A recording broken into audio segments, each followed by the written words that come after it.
Mulheres pioneiras e encantadoras, tem história com alguma delas, né?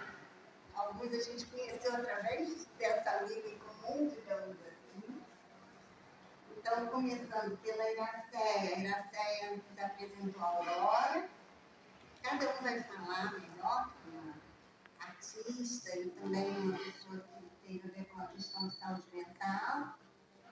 No século passado, a Carol é uma apaixonada pela Beatriz Reinal, que eu e o Augusto já éramos apaixonados pelo Augusto, fez o trabalho dele sobre Guilde, né? Ela foi herdeira de Guilde, uma grande amiga, uma mecena de Guilde. Márcia, new best friend, né? A gente se conheceu há muito pouco tempo no trabalho de saúde, e conversando, ela trabalhou com a Anise, conheceu a Anise, fazia curadoria do projeto Arte Grupo, do Belas Artes, então também tem muita coisa aqui para falar. Quando a gente propôs essa exposição em homenagem a essas pioneiras, em homenagem a Laurinda, a gente leu o livro da Hilda Machado, está circulando aí para fazer pesquisa e fazer um projeto. Aí conhecemos a Jânica de Ribeiro, que engraçado, porque ao mesmo tempo o Instagram me mandou o do Rafael. Eu assim, como assim? Esse cara está falando sobre essa mesma mulher amiga da Laurinda. Aí a gente também se conheceu através da a gente já segue essa luta há muito tempo. Claro. É nosso personal historiador e sempre trazendo tantas questões que nos encantam. E aí a gente convidou ele para dar um fechamento geral. Ele vai pincelar um pouco de alguma dessas falas aqui. Eu vou falar com o Zé Ricardo, que é o diretor daqui, que vai falar sobre a Laurinda. Mas ele vai no livro. Só vou falar, dar uma pincelada na história da Laurinda e vou falar da Maria Castro, que era minha bisavó, uma atriz chata do século passado, que também tem muitas coisas interessantes da pasta dela passando por aí, o livro do Rafa está passando por aí, e da Laurinda também. Vai passando todo mundo que tem votos. Então vamos começar daí, não? Carlos, girassol. Caramba.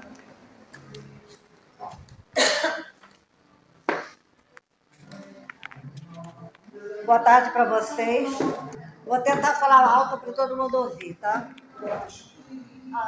Eu vou falar sobre uma mulher muito especial, que eu acredito que ninguém ouviu falar dela, porque é uma história muito triste. É Aurora Cursino dos Santos.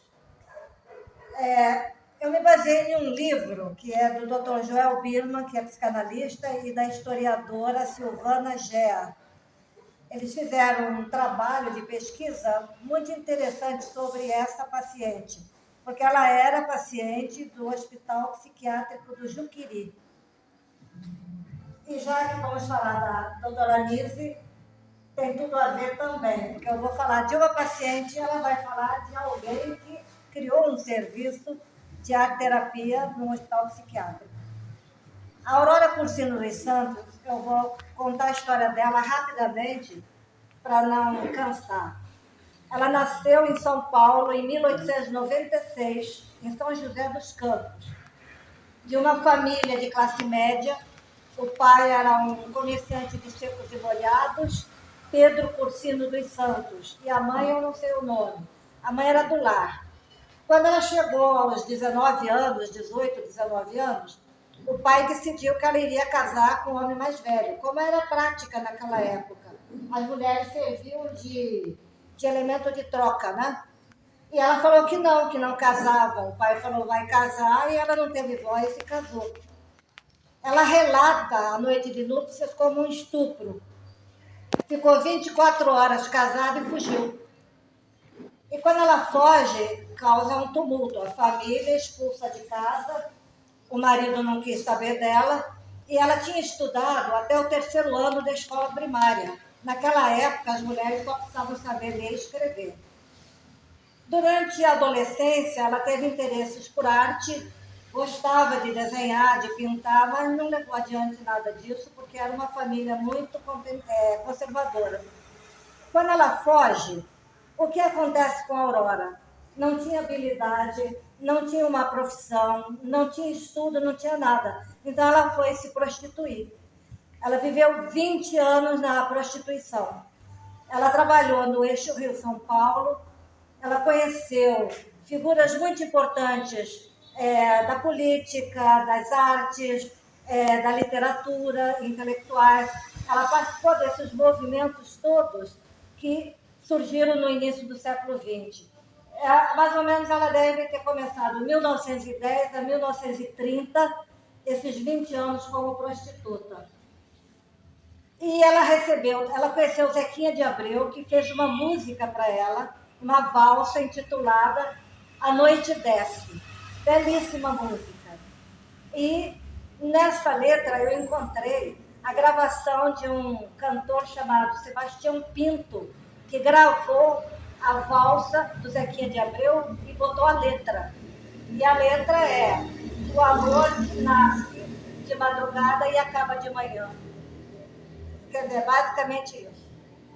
Depois de 20 anos na profissão, ela guardou dinheiro, ela viajou, foi para Portugal, foi para a França, conheceu os grupos de vanguardas europeus, volta ao Brasil e cansa da profissão. Aí ela já não tem mais interesse em ser prostituta. E ela vai ser doméstica, mas não conseguiu se manter como doméstica, acabou nas ruas, indo de albergue em albergue, delirando, e foi internada primeiro no Hospital Psiquiátrico de Perdizes, em São Paulo, e depois no Juqueri. Chegando lá, ela tomou eletrochoque, insulinoterapia, aquelas terapias muito agressivas que era da época.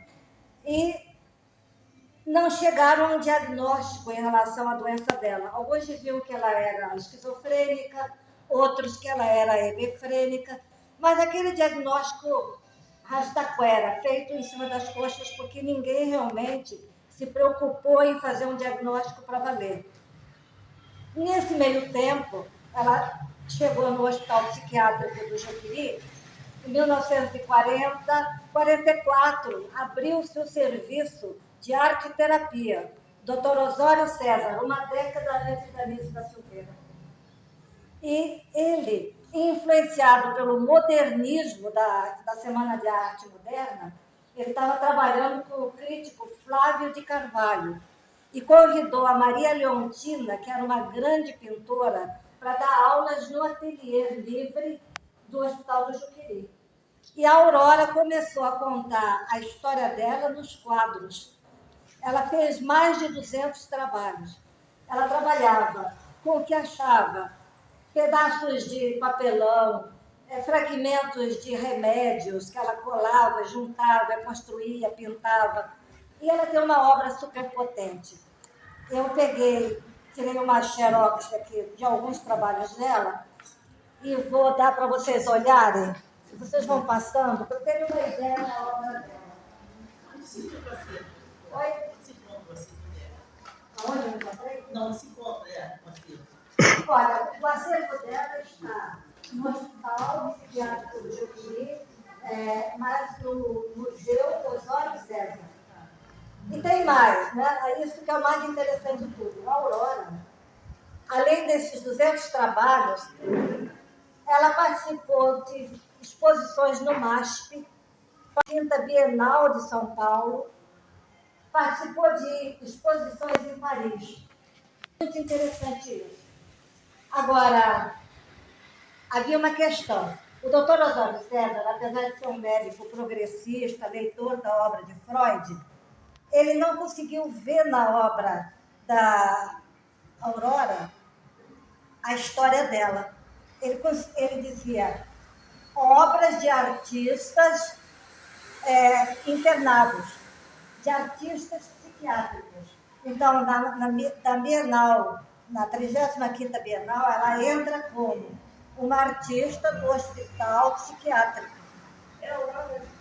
A Maria Leontina pega a obra da Aurora e leva como não tinha nada, ele não se referia a nada pessoal dela. Não, ele não conseguia ver como artista. Ele a via como uma doente que trabalhava seus delírios e sua doença mental nos quadros, e não que aquela era uma produção autêntica de uma artista.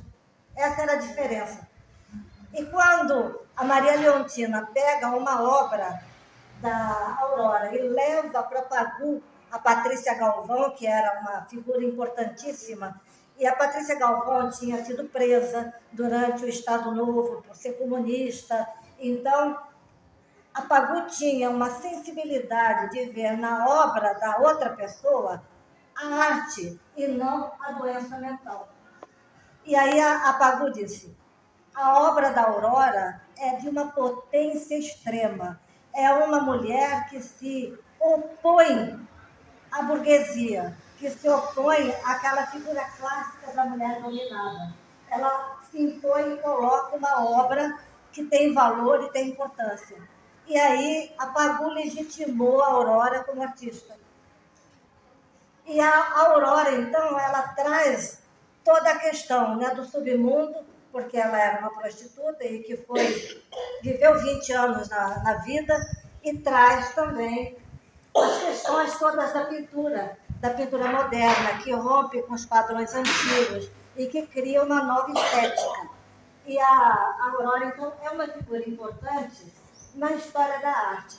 E o Dr. Joel Birman, que faz esse livro junto com a historiadora Silvana Gea, ele faz uma questão muito interessante. Eu até anotei, mas nem vou ler. Que a Aurora teria que ser vista pelo enfoque da história da arte, do feminismo, das grandes mudanças que ocorreram com a mulher, com a posição nova da mulher no mundo. Então, é uma coisa assim, muito interessante que ela, que foi apagada por ser uma prostituta, ninguém nem deu bola para ela teve essa importância que não foi vista e que está sendo resgatada agora. E, então, a Aurora teve essa importância toda.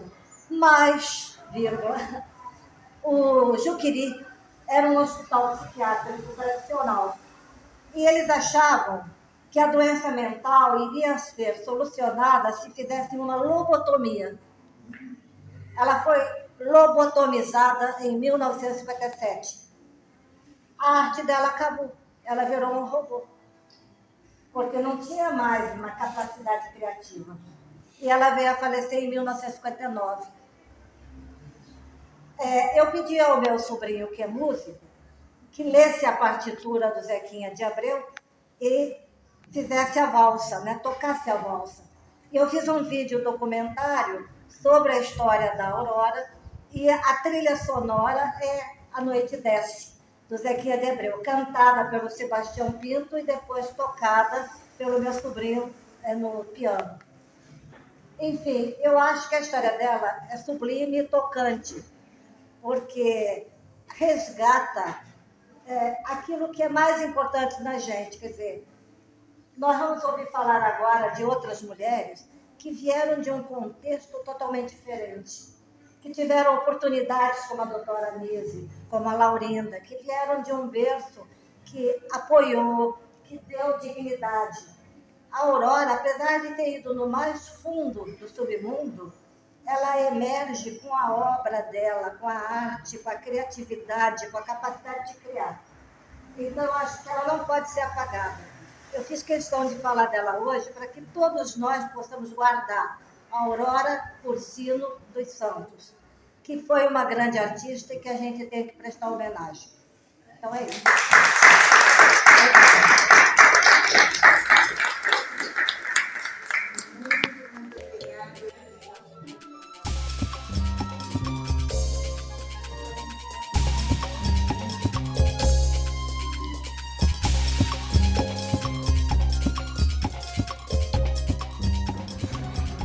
Aí eu falo da Laurindo, Rosa fala da Jó.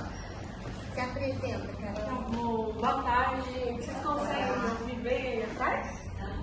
Estou com a voz um pouquinho rouquinha hoje.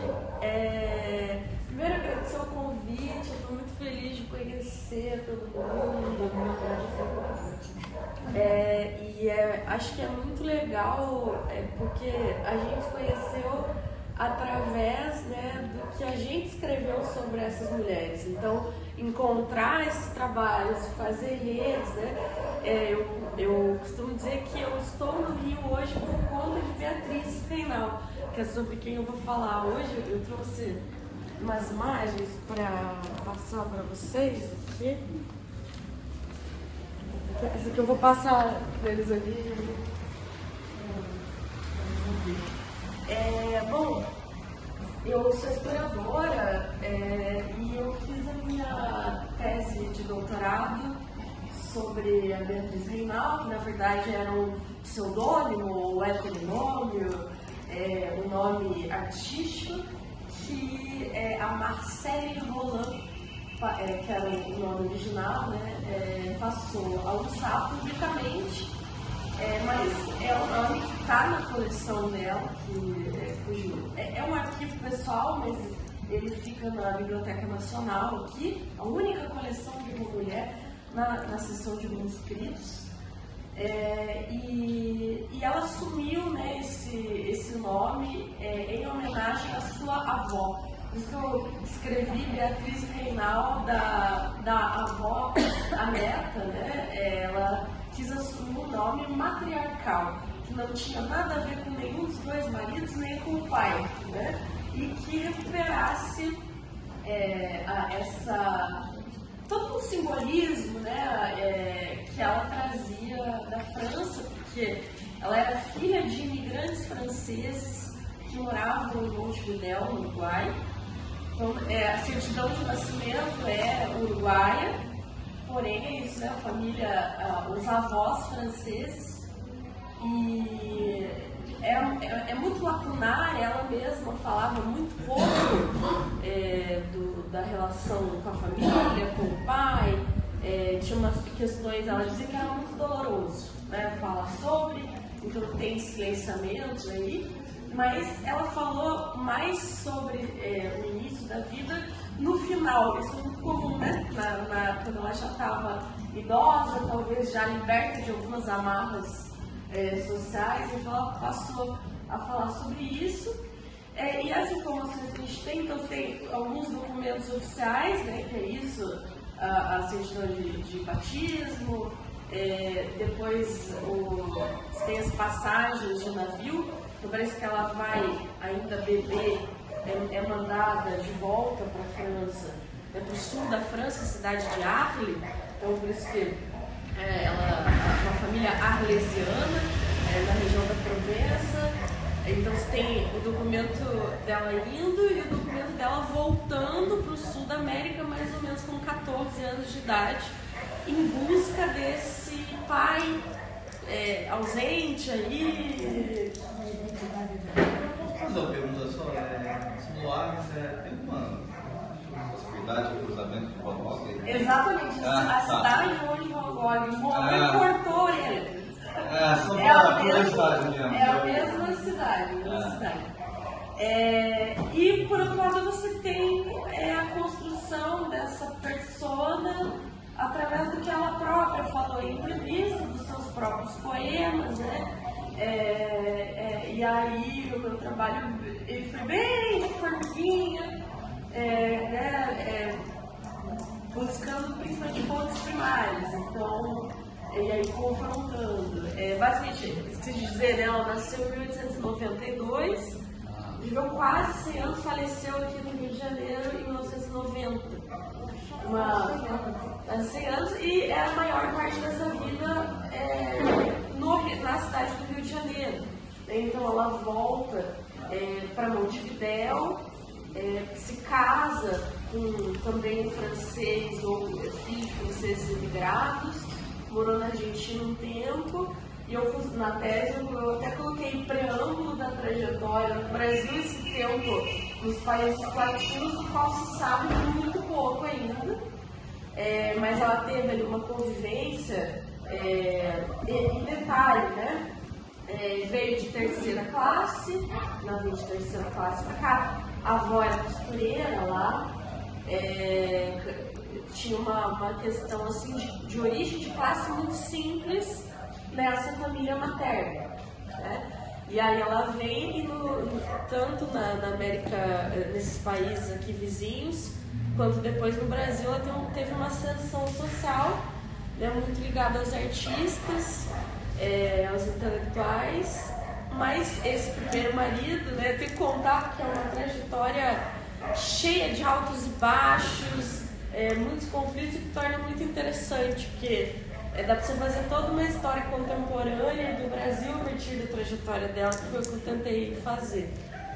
Esse primeiro marido, Eduardo Meunier, foi convocado para a Primeira Guerra Mundial e não compareceu.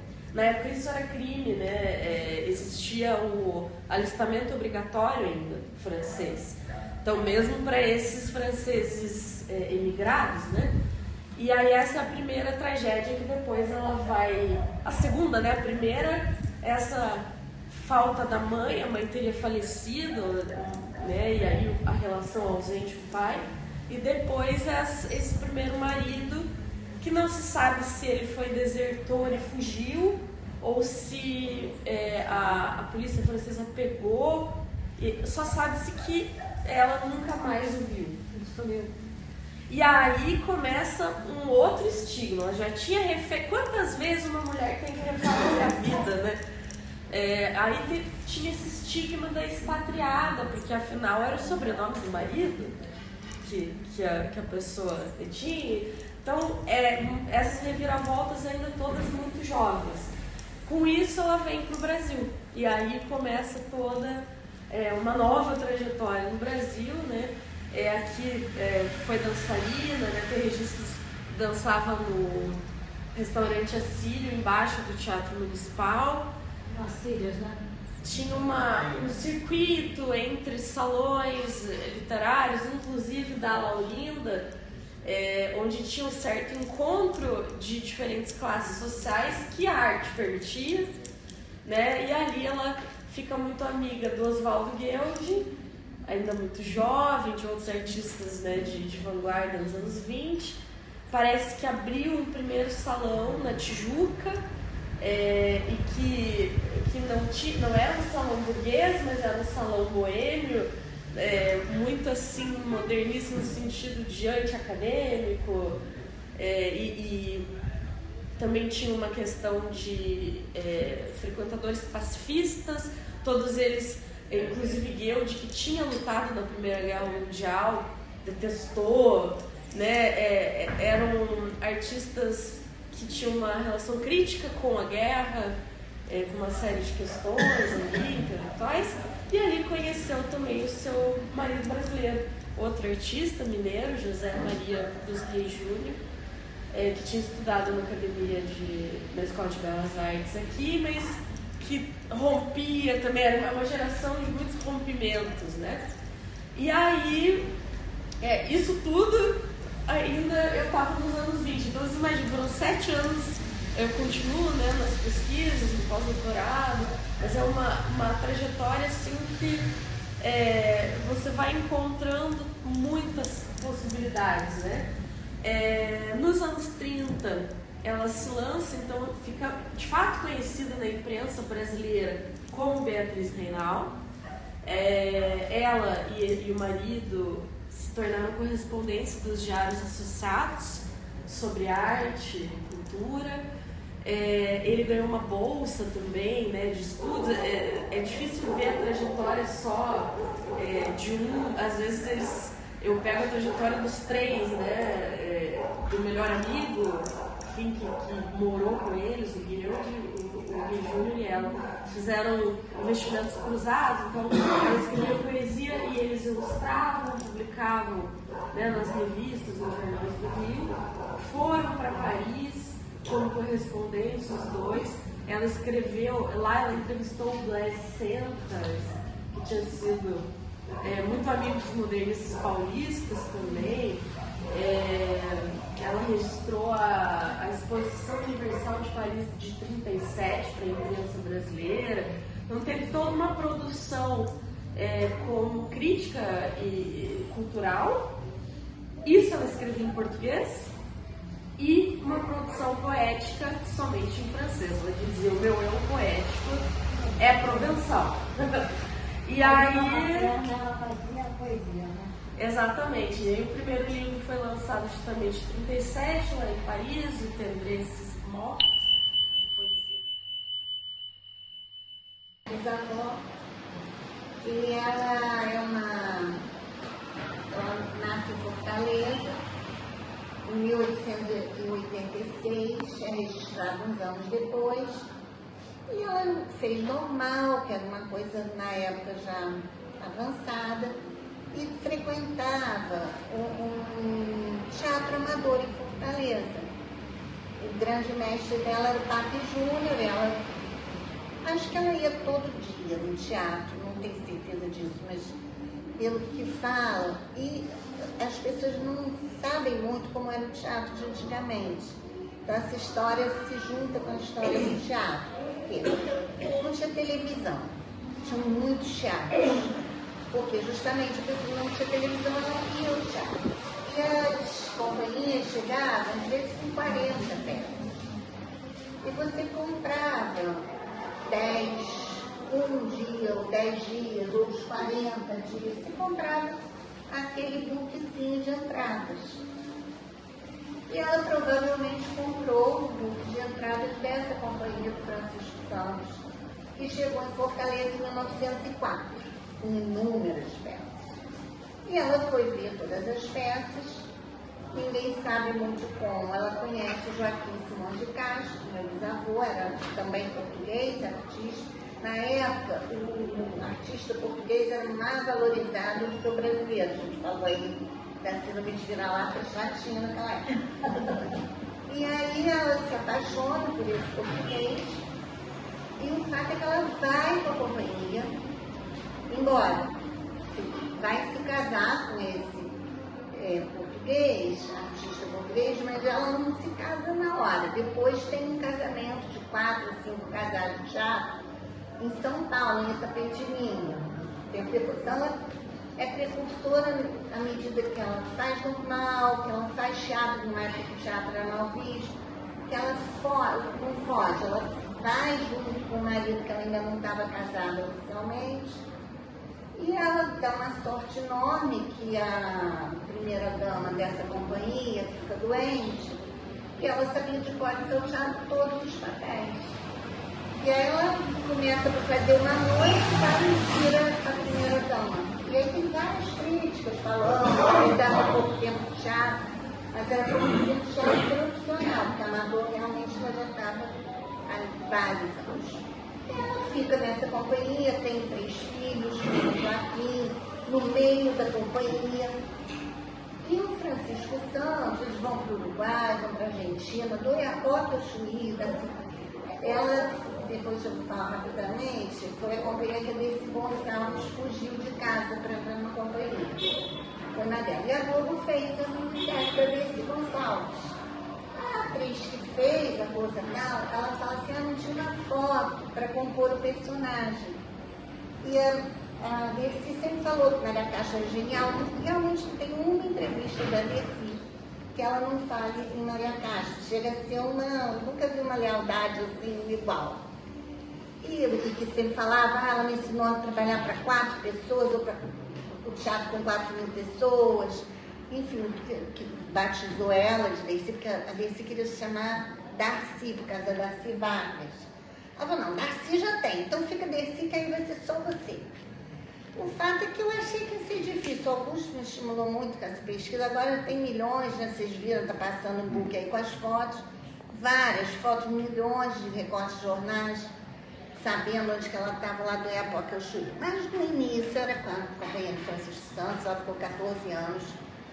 E aí, quando eles passam em Pelotas, eles já tinham ido para o Uruguai passando em Pelotas, voltaram, eles ficavam meses, meio ano ali. A minha tia-avó mais nova nasce em Pelotas, inclusive, e o filho do Francisco Santos também nasce ali. E aí ele resolve não querer continuar essa mambembe, né? Mambembar. E ele fez muitos amigos em Pelotas e resolveu se fixar ali. Ele faz uma produtora de filmes, uma das primeiras do Brasil, e aqueles óculos do vovô, quem vai na Cinemateca do Nó, às vezes, tem lá o primeiro filme feito no Brasil, é feito por ele, nessa estrutura lá de Pelotas. Mas ela era do teatro, aí ela também não tinha filme para todos aqueles artistas. E aí ela com o meu bisavô, né, com o Joaquim, eles tentam manter a companhia, tinha as indumentárias, toda a estrutura, né, das peças todas, mas eles não conseguem segurar aquilo. Aí eles acabam entrando numa outra companhia e numa outra, e aí eles acabam se separando. Naquela época também era um escândalo, né, assim. E pouco tempo depois morre, uns 30 anos, em 1902. E aí ela fica, acho que talvez 10 meses depois, ela tem uma história dramática também, que o filho do meio morre de repente, provavelmente uma meningite, que nem sempre mostra no Brasil naquela época, e ela estava com a casa cheia de noite. Foi uma das épocas que ela estava, ela sendo a companhia, né, a dona da companhia, a responsável. E era em benefícios, fazer muitas apresentações em benefício de uns artistas, do pessoal da bilheteria, do clube, para ajudar um hospital. E esse dinheiro era para uma senhora que tinha que se tratar na Europa. E aí ela desiste de fazer o dia da peça, aí vem o ator, produtor, todo mundo, pelo amor de Deus, então ela faz a peça no dia que o filho morreu. E aí outro dia tem vários jornais falando sobre isso, porque ninguém sabia que as lágrimas dela eram verdadeiras. Ele tinha perdido o filhinho com 10 anos, de Virgínia. E aí ela consegue, e nessa época a mãe dela já voltou como atriz também, a dona Ana, e ela consegue se estruturar de um jeito que até que em 1925 ela vem como se fosse hoje ganhou um edital bom, muito dinheiro. Ela chega no Ceará, uma das vezes ela volta ao Ceará, tinha um governador esperando, com canhões, um povo falando, Maria Caixa, ela falava às vezes em entrevistas, isso foi uma das coisas mais emocionantes da vida dela. E aí ela já tinha inaugurado o José de Alencar com a companhia de Francisco Santos, aí ela ganha a primeira placa de bronze do teatro, tem até a foto ali. E essa foi uma parte muito gostosa da pesquisa sobre o meu filho, o Léo, da Lesa, não consegui, deixa eu jogar na Biblioteca Nacional, e lá também não está disponível para ver, está muito, quase um pozinho, então eles estão esperando fazer a digitalização. Mas no teatro José de Alencar, então quando eu falo das coisas teatro, as pessoas não conhecem muito Maria Caixa, quase nada. Mas lá no Teatro José de Alencar, quando eu falei que era descendente de Maria Caixa, a gente adora ela. Eu vou te mostrar tudo.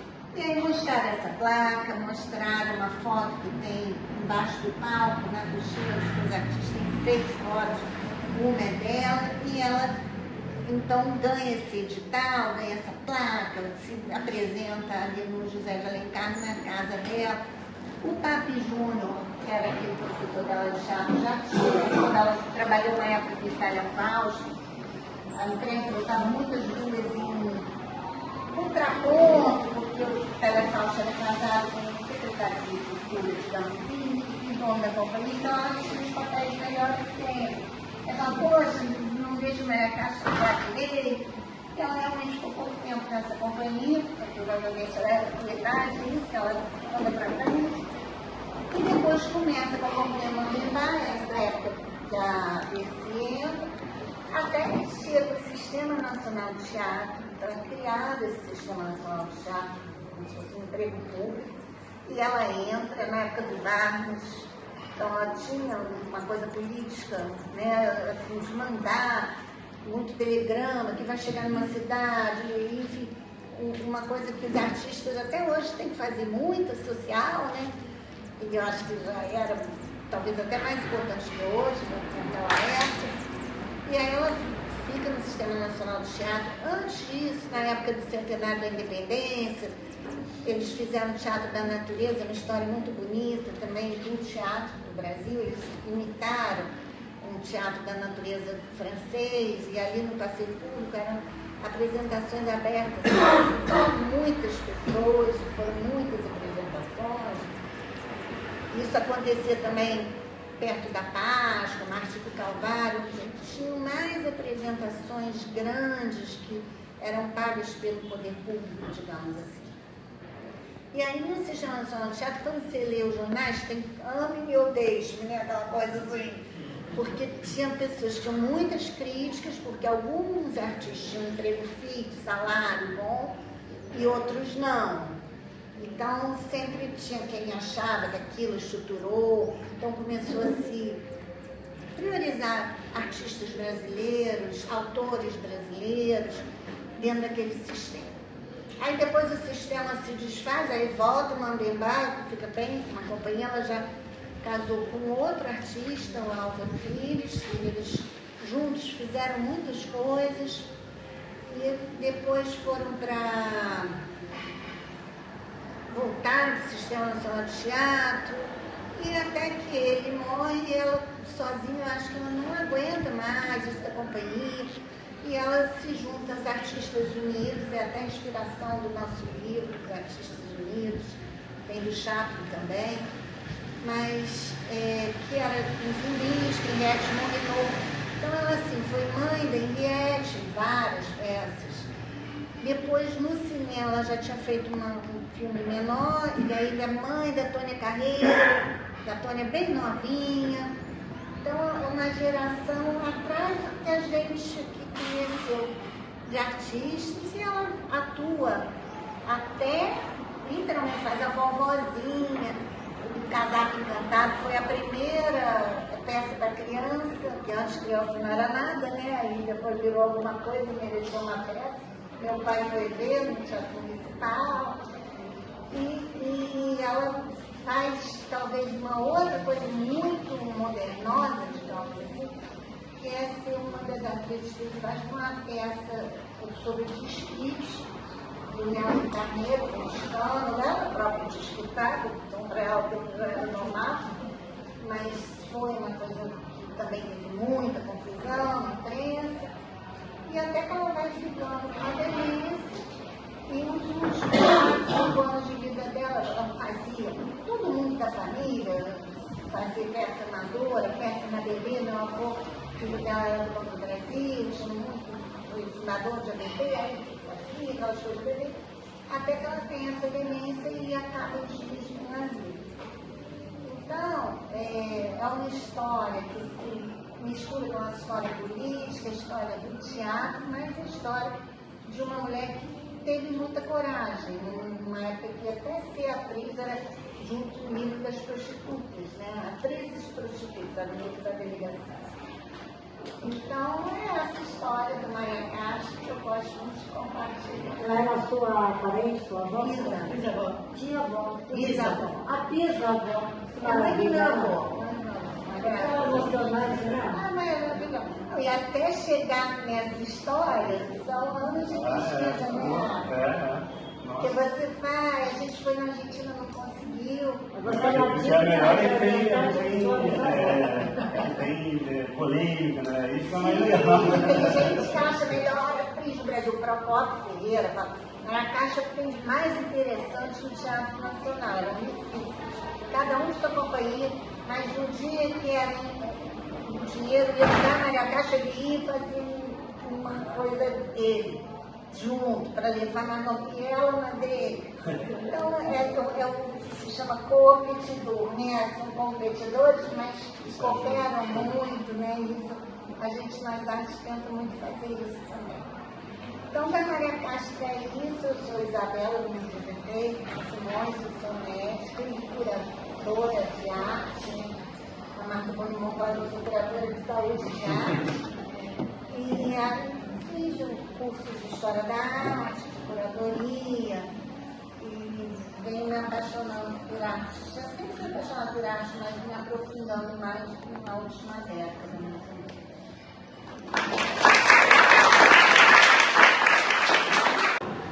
E muito na dúvida se eu ia fazer psicologia ou psiquiatria. E aí eu conheci o Museu de Imagem Inconsciente.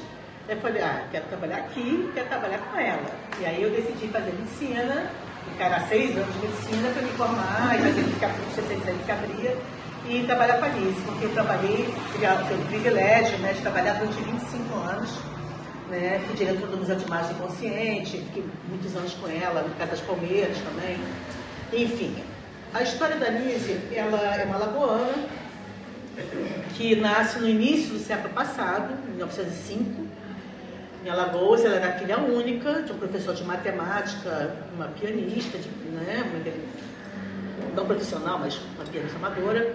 Enfim, mas tinha uma classe, realmente você falou, ela tinha uma situação ótima, ela era mimada, era filha única, né? E muito curiosa, inteligente, muito vanguarda para a época dela. E ela vai com 16 anos para a Bahia estudar medicina, porque o primo dela também ia, os primos, o pessoal lá de Alagoas ia para a Bahia para estudar medicina, ela foi junto. E aí ela estuda medicina, porque ela é a única mulher entre 157 homens. Né? E ela contava que uma das situações mais complicadas para ela é que não tinha banheiro. Ela chegou na universidade, não tinha banheiro feminino, né? Que era meio complicado. E aí ela se forma e resolve vir fazer especialização no Rio de Janeiro, no Rio de Janeiro. Ela vem para o Rio, ela justamente vem morar aqui em Santa Teresa.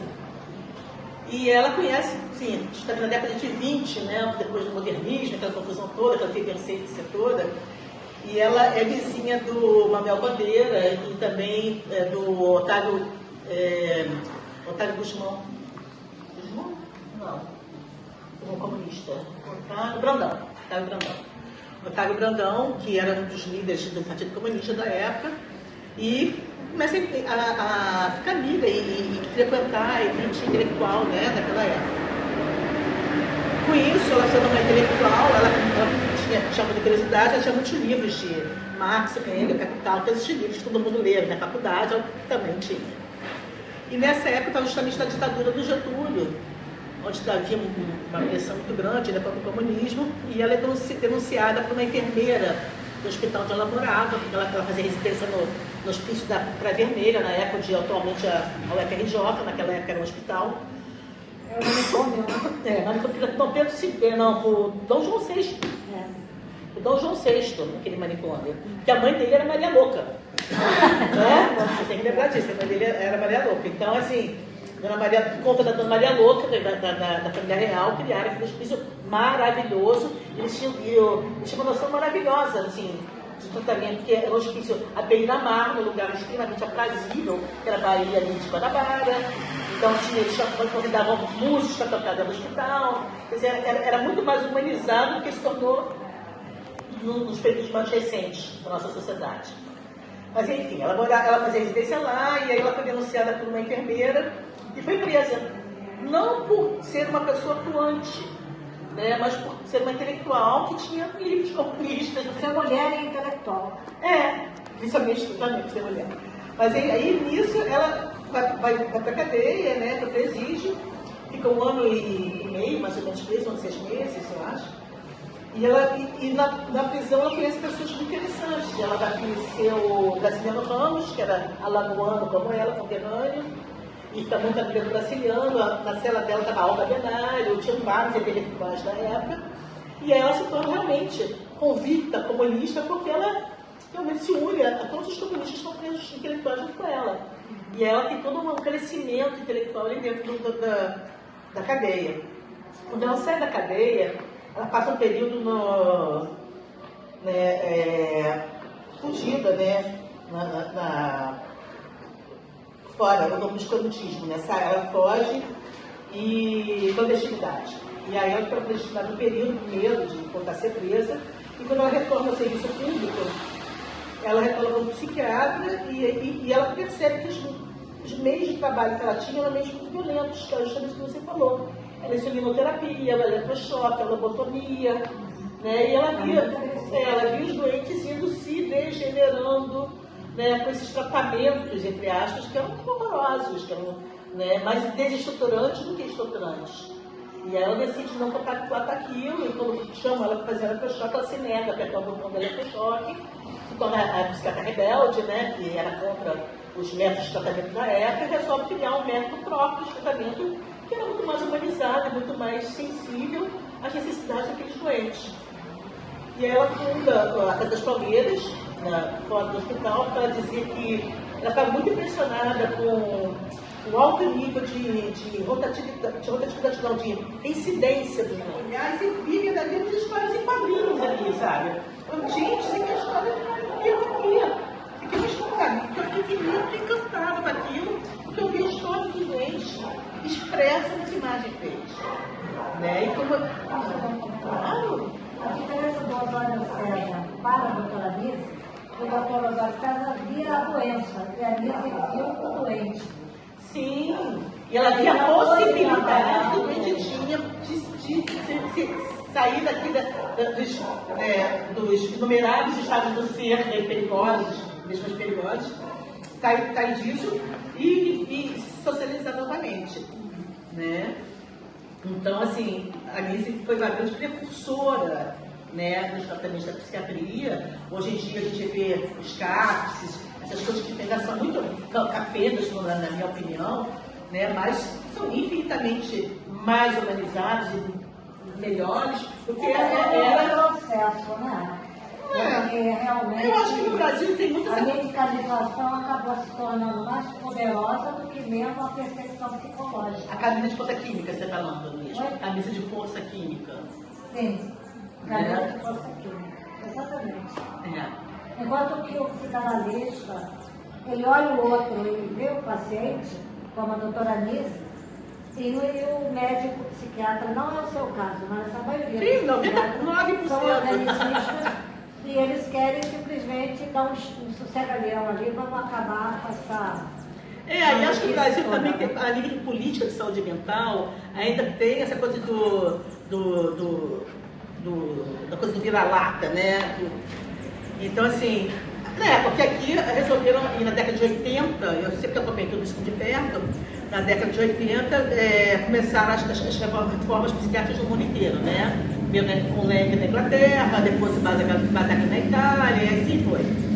Só que resolveram importar o modelo do Franco Basaglia, que não deu certo nem na Itália, né? Resolveram importar porque na época existia um deputado, Paulo Delgado, que era irmão de um cara do Ministério da Saúde, tinha toda essa coisa política, que um reforçava o outro e queria empurrar e implantar a política, né, do Basaglia no Brasil, como já existia desde a década de 40 anos antes. A Nise da Silveira tinha uma política muito mais vanguarda, muito mais interessante, mas sendo mulher, né, e sendo brasileira, claro que ela foi para segundo plano. E tinha toda a coisa política, do interesse do Paulo Delgado, do irmão dele, do Gabriel Delgado, do Ministério da Saúde, a coisa política, do poder, né? E implementaram a política do Basaglia, que não deu certo na Itália. Hoje em dia, a teoria do Basaglia, ela funciona em Trieste, onde tem o centro de saúde mental de Trieste, que foi onde o Basaglia era forte ali. Mas o resto da Itália inteira, Roma e tal, não funcionou, nem existe mais isso. Por quê? Porque não tinha... eles foi um oba-oba, né? Não, vamos acabar com os manicômios, botar todos os malucos pra rua, e aí acabaram os doentes virando mendigos, ficaram desassistidos, né? Foi uma coisa extremamente precária e não houve uma política melhor de tratamento dessas pessoas. Né? Então foi assim, seu oba-oba. Mas no Brasil foi seu oba-oba que a gente instituiu aqui no Brasil, e hoje em dia existem os CAPS e tal, que na verdade não deixam de ser modelos, referências, né, a Casa de Palmeiras. E desde a década de 52, né, 54, por aí, já existia, já tinha funcionado. E hoje temos os CAPs que são, sim, são intermediários, aquelas internações asilares, que na verdade o hospital é um asilo. A pessoa entrava e ficava 40 anos internada. Ele é um asilo. Então, assim, já não existem mais essas internações asilares como eu cheguei a pegar no início da minha carreira, na década de 80. Ainda existia, estava no finalzinho. A Aurora ficou 15 anos internada, até a morte dela. Ah, eu não tinha ficou mais de 40. Por quê? Eu tinha ficou mais de 40 porque ele teve uma crise existencial, porque existe um desencanto amoroso, e aí ele tira a roupa do Copacabana e mergulha no mar. Aí ele vai preso e passa 40 anos internado nas prisões maluco. Não vai sair nunca mais, entendeu? Quer dizer, as pessoas se cronificavam no asilo. As pessoas, em vez de melhorar, elas pioravam. Agora, a Anice trabalhou até bem mais ou menos. A Anice trabalhou, ela morreu com 94, ela trabalhou até o fim. Eu lembro, quando ela morreu, ela quebrou o braço. Eu vi alguns lugares que ela morreu de problema cardíaco, outro respiratório. Tira, ela quebrou o braço, botaram ela no Miguel Couto, eu estava em Florianópolis, porque meu pai estava doente, eu nem estava no Rio. Quando eu voltei, ela estava internada no Miguel Couto, e aí ela pegou uma septicemia em hospital, ela tem 4 anos, não dá para operar a pessoa de 94 anos, e ela morreu. Né? Então, mas, na verdade, a Lizzie, ela até eu viajar para Florianópolis uma semana antes, eu vou na casa dela trabalhando com ela. Ela trabalhou até morrer. Ela se aposentou com 70, mas voltou como estagiária no dia seguinte. E assim foi. Mas quando eu conheci a Lizzie, ela ainda andava. Não tinha quebrado a perna, não. Ela ainda andava. Mas um tempo depois de 80 e poucos, ela quebrou a perna, levou uma fratura, ficou com a perna mais curta que a outra, passou a se atender para nós. E aí ficou mais complicado. Ela saía de casa, ela só saía para situações especiais, eventos e tal. E o que a gente fazia era ir na casa dela. Então a gente ia praticamente quase todo dia lá, ela tinha uma parte que era escritório, onde a gente estudava. Então a gente ficava lá estudando com ela. A gente tinha grupo de estudos de CG Jung, que eu vi em muitos lugares publicados que terminou em 78. Cara, o grupo de CG Jung funcionou até ela morrer. Até 1999, na verdade. Que era toda quarta-feira, às 8 horas da noite, no apartamento dela. Então a gente ia toda quarta-feira, 8 horas da noite, estávamos lá no apartamento dela, tinha um discurso que é interessantésimo, porque era de portas abertas, podia entrar quem quisesse, e a grande maioria das pessoas não tinham nada a ver com saúde mental. Eram poetas, músicos, artistas, jornalistas. Eu cheguei aí na Engenho de Dedo. Tinha 2 grupos, tinha o de Engenho de Dedo, que era terça-feira de manhã, e o da casa dela, que era quarta-feira à noite. Eu fui no Engenho de Dedo, eu estava começando psicologia, estava no 2º ano da faculdade. Foi onde eu conheci ela, quando eu tinha decidido vou trabalhar aqui e com ela. Só que na dúvida de psicologia e medicina. Com certeza, minha vida toda, a grande referência, assim, é ela. Não só para o meu trabalho, mas com os meus valores. Né? Assim, apesar algumas coisas eu mudei, porque ela era rígida demais. Né? A Lizzie, ela era uma radical, né? e ela tinha umas coisas de muita rigidez. Então ela sempre falava assim, dinheiro e ciência não se misturam, dinheiro e ciência não se misturam. Durante 20, 30, quase 20 anos, eu acreditava que tinha que ser franciscana, entendeu? Não podia ganhar dinheiro de jeito nenhum, que era pecado. É pecado, é sujo. Então, só que depois a gente descobre, né? Que se não tiver dinheiro, você não paga o estagiário, né, o ônibus do seu estagiário para trabalhar, você não paga xerox no seu trabalho. Então, algum dinheiro tem que existir, porque senão as coisas não funcionam. Então, o mundo capitalista, infelizmente, passa pelo dinheiro. Mas a Lizzie, por ser uma pessoa do início do século passado, que veio de uma família abastada, que nunca precisou ter dinheiro, porque ela ia na modista, pegava os vestidos que ela queria e falava, bota para tudo pro papai. Ela ia na Leonardo da Vinci, naquela livraria maravilhosa, ela era dona da dona lá, da Giovanna, que é a italiana dona lá da Leonardo da Vinci, pegava uma dúzia de livros que ela tinha fim de comprar, aí ela manda a conta pro marido. Ela não sabia, não tinha nenhum cheque, ela não sabia nem o que era dinheiro. Porque ela não precisava disso, ela nunca precisou se incomodar e se misturar com o dinheiro. Eu lembro no final da vida dela, ela vivia quase que franciscanamente, até que os amigos começaram a se mobilizar para mexer com a aposentadoria dela, para atualizar, porque ela estava vivendo já precariamente. Então ela nunca se ligou com o dinheiro, nunca se preocupou em ganhar dinheiro, ela nunca... Dinheiro para ela falou, a vida inteira eu ouvi isso dela. Dinheiro e ciência não se misturam. A única coisa é você fazer o seu trabalho no comércio. Isso eu nunca fiz. Eu nunca comercializei o meu trabalho. Mas o dinheiro tem que passar, porque o mundo adulto, o mundo é capitalista. Não, e o dinheiro não funciona, querido. Se você não tiver dinheiro, você não paga o ônibus do seu diário da tua pesquisa. Então, para pesquisar tem que ter, não tem como. Então, assim, ali tinha posturas muito radicais, mas ela era uma pessoa extremamente ética, com valores, sim, muito elevados, né? Então, para mim, ele é uma referência como ser humano, como pessoa, não só como psiquiatra, mas principalmente como psiquiatra, porque é da minha área, e tudo que eu sei, que eu fiz, a minha referência é ela, né?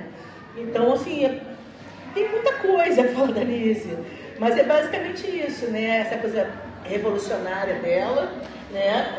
Muito vanguarda, né? Muito precursora, né? Foi a primeira pessoa que mudou tudo, então acho que ela é importante nesse sentido. E uma coisa que eu acho muito interessante, né? Que se a gente fizer um corte, assim, projeção na sociedade, né? A sociedade que a gente vive, a gente vai ter pessoas em várias etapas de desenvolvimento, né? Vamos ter pessoas que vivem na Idade da Pedra, aquele mendigo que mora ali debaixo do viaduto do Hotel do Flamengo, que só quer comer, né, beber, transar, para ele só existe isso na vida, e dormir. Ou pessoas que vivem na Idade Média, aquelas que são super crentes, que acham que a Terra é plana, e que, sabe, que vivem na Idade Média mesmo, que são assim, né, extremamente rígidas. E tem pessoas que vivem no ano 2000 e tanto, outros vivem no ano 3000 e tanto, outros no ano 4000 e tanto. Acho que Jung já vivia no ano 4000 e tanto. Alice, né, e essas mulheres que nós estamos falando aqui, acho que elas também já viviam no ano 3000 e alguma coisa. Nós estamos em 2026. Mas elas acho que são pessoas muito além do seu tempo. São pessoas que enxergavam muito além do que existia de recursos na época para eles se utilizarem. E com isso elas conseguiram transformar a realidade de uma forma efetiva, né, que mudou o curso da história. Então acho que isso é muito importante, sim, elas mudaram o curso da história para melhor, né, porque realmente contribuíram para a sociedade como um todo.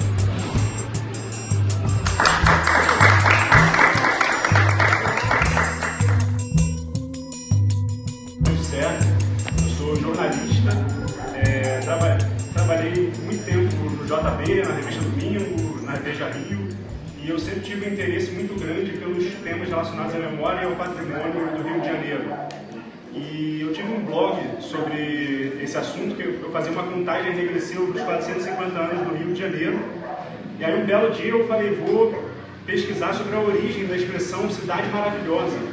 E aí, é isso, né? O primeiro lugar que a gente vai no Google, né? Aí encontrei referência a uma poeta francesa, que é essa que está aqui na capa do meu livro, que é a Jeanne Catulle Mendes, que veio ao Rio de Janeiro em 1911, e quando voltou para Paris lançou um livro de poemas chamado La Ville Merveilleuse.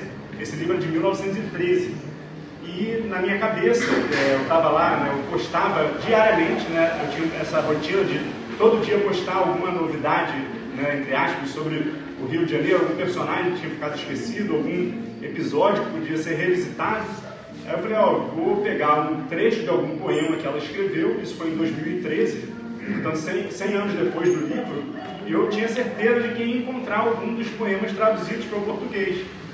E aí, quando eu comecei a procurar e eu não encontrei, eu falei, gente, mas o livro que dá origem à expressão Cidade Maravilhosa nunca foi traduzido para o português, tem alguma coisa estranha. E aí meu faro de jornalista falou alto, eu falei, gente, eu vou atrás dessa mulher aí para ver o que tem aí, né?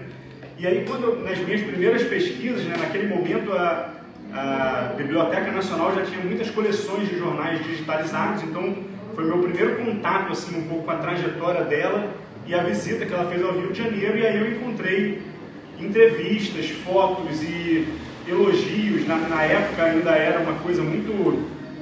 tinha um parnasianismo ali muito forte, então influenciava também os textos da imprensa, então os jornalistas descreviam ela de um jeito muito efusivo, assim, né? Que era a deusa de mármore e beleza, está vindo de Paris.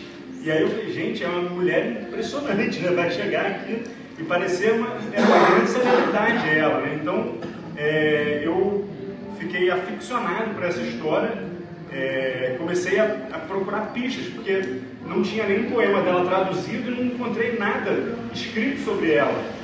E aí fui depois retomando assim, algumas leituras que eu fiz sobre a história do Rio de Janeiro. Aí encontrei uma menção a ela num livro do Carlos Lessa, economista, que tinha uma biblioteca incrível de Rio de Janeiro, que falava que ela era neta do Vitor Hugo. E ela não era, né? Aí depois eu descobri que não era. Então o Carlos Lessa não sabia, e depois fui ler um livro do Rui Castro, que é a Metrópole à Beira-Mar, que também incidiu no mesmo erro, né? De falar que ela era neta do Vitor Hugo. Então nem o Rui Castro sabia quem ela era. Eu falei, gente, eu tenho que escrever um livro sobre essa mulher. E aí, minha fonte assim, principal nesse primeiro momento foram os jornais. Então ela era tão famosa, né, que ela dava muitas entrevistas. Então eu comecei a minha pesquisa nos jornais daquela época, que estão na coleção da Biblioteca Nacional daqui. E aí fui pesquisar na biblioteca também digitalmente, né, pela internet. Consegui acessar muita coisa na Biblioteca Nacional da França.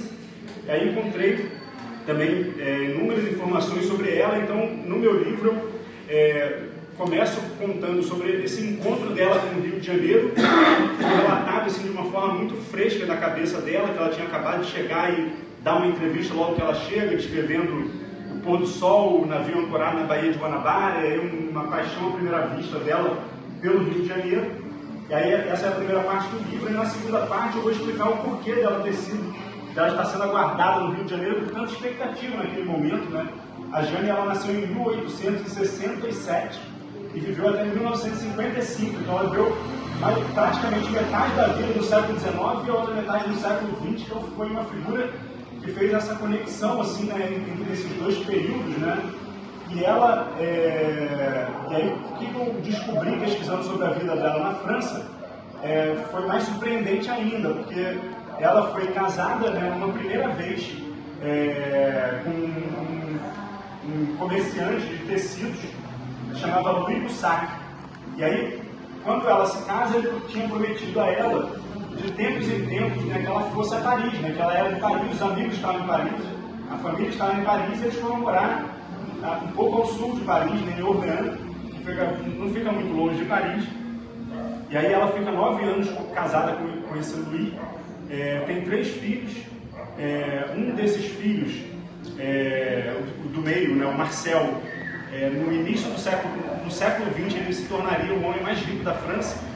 Então tem uma biografia sobre ele, e a primeira frase da biografia do filho dela é assim: quando a fogosa Jane Boussac deixou uma vida com um marido, com os filhos, para viver com um poeta. Então, assim, a biógrafa do filho, assim, pinta um retrato dela muito ruim e que não correspondia à realidade, porque pesquisando sobre a vida dela antes de vir ao Rio de Janeiro, eu encontrei, por exemplo, a carta que ela escreve para um marido e que foi anexado no auto do processo de divórcio, porque ela se divorciou em 1895, 94, que era 11 anos depois do divórcio voltar a ser aprovado na França. Então, ainda no século XIX, ela se divorcia, mesmo tendo 3 filhos, e nessa carta ela explica as razões desse divórcio, e ela fala que se sentia presa, ela fala que o marido agia muitas vezes de forma violenta.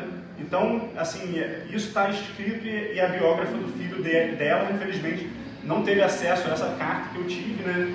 Que hoje em dia os recursos de pesquisa você consegue achar muita coisa, né? Então facilita, né, um pouco a nossa vida, mas ainda assim eu fui encontrando muitas peças, né? E aí depois que ela se divorcia desse primeiro marido, ela casa com um poeta, e esse era um sonho de infância dela. Ela escreve isso, né? Ela diz isso numa entrevista, que quando ela morava na Bretanha, né, durante um período da vida dela, ela foi morar lá, e quando ela crescesse, ela queria ser casada com Vitor Hugo. Então ela não foi casada com Vitor Hugo, mas acabou casando com um poeta.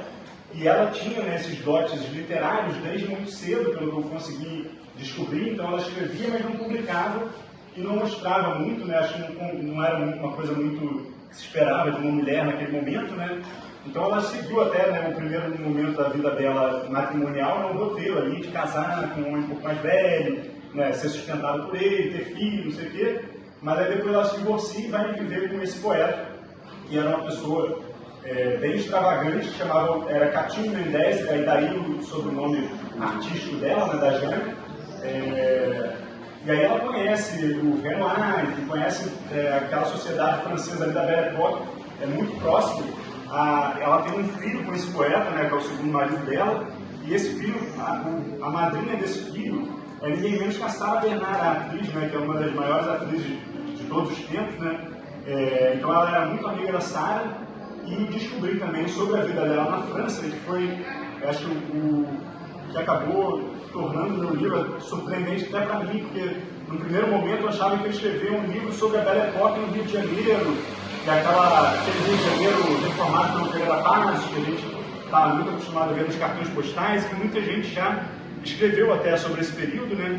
Mas eu acabei, meu livro acabou indo por um caminho que eu conto sobre o protagonismo da mulher na literatura, porque contando sobre a vida dela na França, eu me deparei com amigas dela que eram escritoras, então tinha uma geração de francesas ali no final do século XIX, início do século XX, que escreviam, que lançavam livros, que tinham leitoras e que faziam sucesso naquele momento, e que hoje em dia ninguém mais lembra delas, né? Enfim, nem da Jane, nem dessas amigas todas, e isso foi muito surpreendente para mim. Então o livro acaba falando também muito desse aspecto feminino, e eu tentei, né, quando fui contar sobre os bastidores da viagem dela ao Rio de Janeiro, eu tentei espelhar um pouco, né, o que eu tinha feito sobre a vida dela em Paris, que foi contar de um ponto de vista feminino, né? Eu recorri a muitas autoras.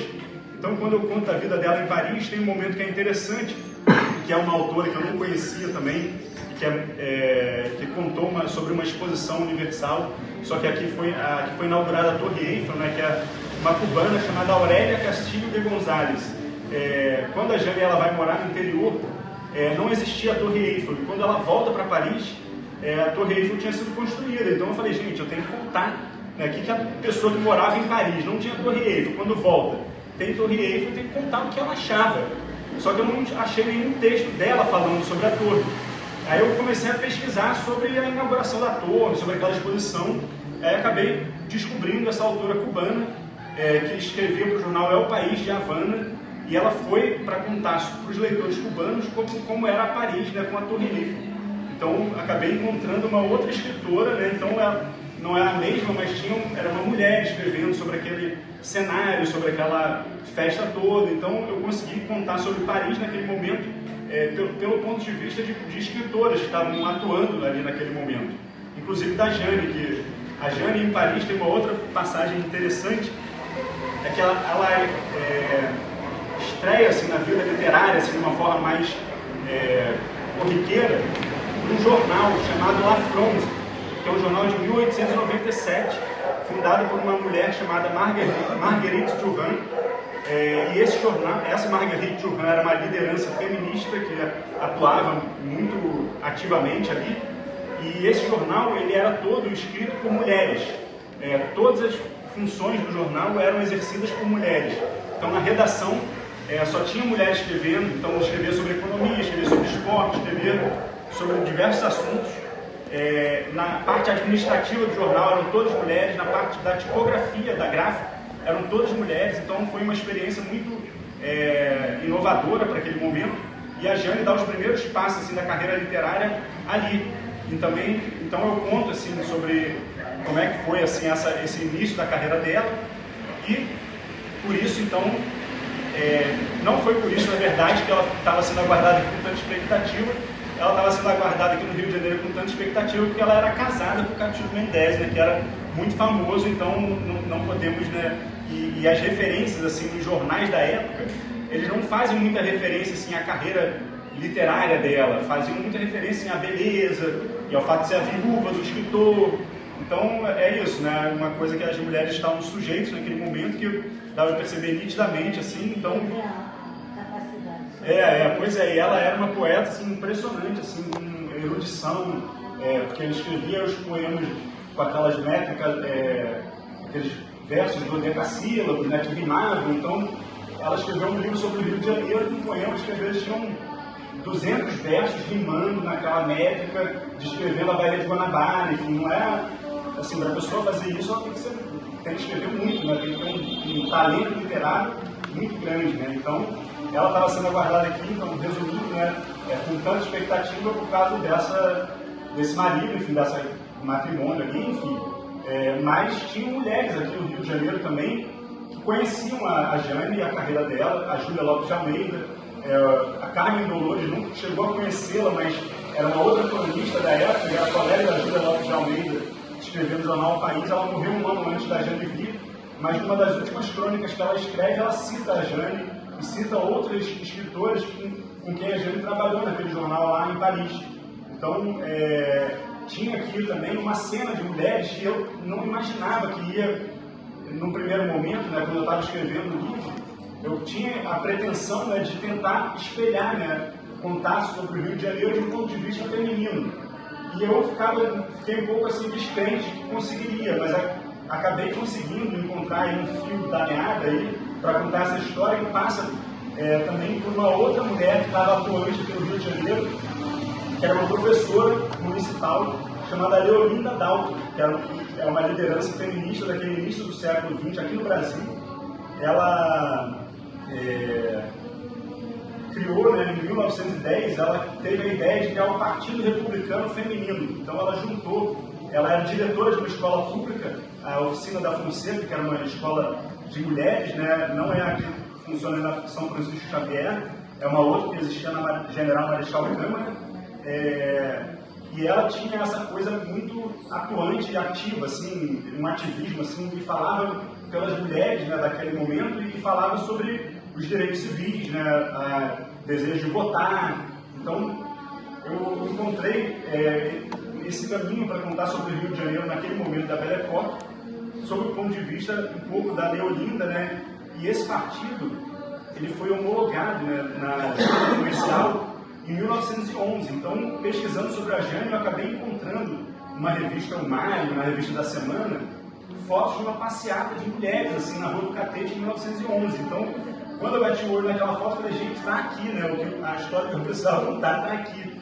Então, eu conto sobre esse partido, um pouco da trajetória da Leolinda, e aí, esse partido tinha como uma das oradoras oficiais uma jovem poeta de 17 anos, que era na época era Gilca da Costa, e que depois ela ficou famosa assim, pelo sobrenome do marido, que era Gilca Machado. E ela era oradora do Partido Republicano Feminino, e acho que um dos grandes achados que eu mais me orgulho, assim, que está no livro, e que é um texto inédito, que eu tive acesso, né, conversei com a biógrafa, né, que organizou a obra completa da Gilca Machado, e ela não conhecia esse texto, que é gente, como é o nome? O Partido Republicano Feminino, ele tinha era um texto explicando, né, as diretrizes, que eram, mas era o manifesto do Partido Republicano Feminino. Eu encontrei esse texto, é um texto da Gilca Machado, de 17 anos, falando de uma forma assim, tão moderna e tão impressionante. Ao ler aquele texto, você percebe, né, o quanto, assim, que certamente teve avanço, né, hoje em dia, mas o quanto que as demandas daquela época ainda são as mesmas, né, ainda hoje, né. Então, é muito de arrepiar o texto, está no livro, enfim. Eu transcrevi esse na íntegra, porque achei que foi uma coisa muito importante, assim, uma contribuição que eu acabo trazendo, assim, para esse debate sobre o feminismo, enfim. Então eu conto sobre a Gilca Machado, conto um pouco sobre a Júlia Lopes de Almeida, Carmen Dolores, aqui no Rio de Janeiro, e falo também no final do livro já sobre o Lavínia Merveillez e um pouco o que são os poemas, né, traduzir alguns deles livremente, né, mas tentando manter ali a métrica e as rimas. E aí um dos poemas que está o Lavínia Merveillez são 33 poemas sobre o Rio de Janeiro, sobre a viagem que ela fez. E um dos poemas, e a maior parte desses poemas, eles são dedicados a personalidades que receberam a Jane naquele momento, em 1911. Então tem um poema em homenagem ao Pinheiro Machado, que era o senador, né? Tem um poema em homenagem a um tradutor belga que morava aqui, traduziu o primeiro livro do Machado de Assis para o francês, que era o Adrien Delpech, um professor também do Pedro II. Ela dedicou poemas a personalidades, a Gilda Lopes de Almeida, e tem um poema dedicado a Laurinda dos Santos Lobo, que a Laurinda e ela se encontraram aqui. Tem uma charge que está até aqui em exposição, que é uma roda, são pessoas dançando, assim, um desenho que retrata o salão da Laurinda. E nesse desenho tem a Jane, nesse desenho tem a Laurinda, tem a Jane, tem o Arthur Napoleão, tem o João do Rio, tem o Bernardelli, tem toda a sociedade ali daquele momento, e a Jane acabou entrando, né, nessa imagem, e essa imagem também acho que me despertou muita curiosidade, assim, de saber quem era a Jane, né, porque ela está ali se divertindo, e acho que é uma charge que expressa, talvez melhor do que qualquer fotografia, né, um pouco do espírito daquele momento. E essa charge é de um desenhista chamado Emílio Cardoso Aires. Então, a Jane, ela frequentou esse salão, então são muitas, apesar de ser uma história muito antiga, né, passada muito lá atrás, é isso, eu encontrei um poema que a Jane escreveu para a Laurinda. Eu encontrei uma imagem da Jane dançando no salão da Laurinda. Encontrei uma imagem de um pintor inglês pintando a Laurinda, e foi o mesmo que fez o frontispício do livro da Jane. Então, eu consegui encontrar muitas peças e montar um quebra-cabeça. As coisas se intercruzando. Assim, toda hora, né, as referências iam se cruzando, só que para você, isso, não tendo nada escrito, né, para você poder encaixar todas essas pecinhas, foi um trabalho que levei 12 anos para fazer. Não foi assim ininterrupto, né? Eu comecei, parei, enfim, tinha que trabalhar. Meu filho estava aí, mas tinha 1 ano de idade, já, com 15, o outro nasceu no meio do caminho. E aí eu vou ler aqui um poema só para encerrar, que a Jane fez em homenagem à Laurinda, mas no livro tem muitas outras histórias, tem cartas de imagem muito bacana também, enfim, fala ali de outros acontecimentos importantes do Rio de Janeiro de 1911. E a Jane, ela escreveu um poema chamado As Flores. E aí eu percebi nesse poema que elas tiveram algum entrevero, assim, né? Não foi uma amizade ali, que acho que teve um debate ali sobre alguma questão que o Rio não ser tão florido quanto Paris. E aí a Laurinda, ela responde a Jane, e a Jane aceita a resposta, enfim. E esse poema ele foi publicado pela primeira vez no jornal O País, no Jornal do Comércio, aqui no Brasil, em outubro de 1911. A Jane ainda estava aqui quando saiu esse texto, e vou ler aqui. Nesta soberba cidade onde o sol impera, como um manto real ao ombro do Eldorado, mimas com o amor tão adorado, mimas com o amor o mar tão adorado, e forma um diamante em sombria pedra. Um rio todo em ouro, pureza, cor, ousaria dizer sob majestosa árvore junto à oliva palmeira, ante o brilho mármore não há suficientes rostos em flor. Voz de ofertas, dama, em face a uma tréplica, a orquídea tão esbelta e a rosa que sangra, buquê de aurora e pôr do sol que deslumbra. Parece em vossa mão um céu meigo e acerto, e vós o oferece sorrindo um pouco, tenra, altiva, aparenta não ter malícia. A beleza imiscuída, a vossa mão lisa, não é nada além de um adorável jogo. Portanto, eu sei o sinal e vos entendi, e vos agradeço a apurada lição. O olhar calado atesta o divino som, num riso a vida alumia e arrepia-se, pois não é acreditar num sonho universal, abraçando o passado e por vir da hora, sente-se apenas as belezas de fora, ignora o senso terreno e o celestial, sem penetrar ao coração injuriado, coração enredado, amável Salvador, quem busca as amizades e o seu amor, e fenece sem cumprir seu gênio excelso. Sente-se prazeres, mostra-se rigores, para o magnífico ou para o menor da pátria, mas confissão quente invade um canto sua área, o que esperar de corações indolores. Embora não se seja acre, revel, fútil, acerca-se, sem ver a alegria e as dores, caminha-se sem admirar as flores, como a existência doce, bela e sutil. Logo uma mulher acena com verdade as belezas todas, ingênua, leal. Seu gestual límpido do altar real, um pouco tímida, sagrada, suave, gesto de iniciado que indica e transita, quem sabe ao alarido dos mundanos salões, de almas de flores caladas nos caramanchões, e doce a dar-lhes a verdade da vida. Seu gesto que lembra o espírito disperso, que no mundo o único bem é ser sensível, e que a ilusão que seja apenas acessível é a que do coração pleno deslizou, que disse: o belo é falso se não for meio, o que não emociona não nos vem do céu. Seu gesto vigilante, seu gesto fiel, gesto de ideal e reflexivo afago. Aí um travessão, né, que provavelmente transcrevendo, né, o diálogo que ela ouviu. Talvez ela, a própria Jane falando, né, para Laurinda. Atenção, dama, um gesto eleito de uma irmã que prova com graça e bondade ligeira que a mulher jamais será em antro algum estrangeira. Ó irmã, mais tenra que toda a ternura vampa. É isso. Esse foi o ponto da Jane.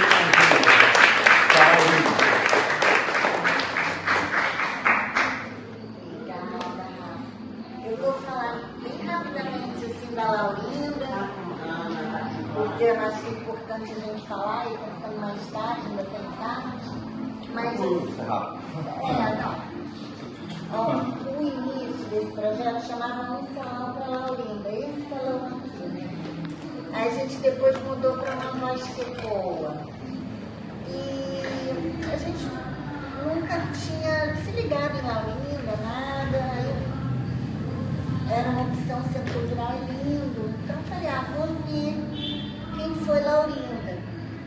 E todo mundo, e até vários artistas, vou fazer homenagem a essa Dondoca, né? Então, sim, Laurinda nasceu lá no final dos 1800, no Mato Grosso, uma família riquésima.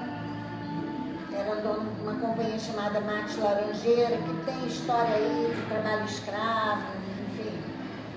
Aí o pai morre, os tios sustentam ela e a mãe muito entre Paris e Mato Grosso. Depois de 16 anos ela vem para o Rio.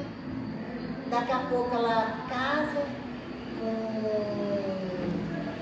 o Santos Lobo, uns 18 anos.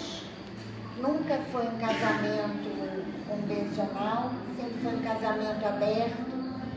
Da época era uma coisa já bem vanguardista, digamos assim.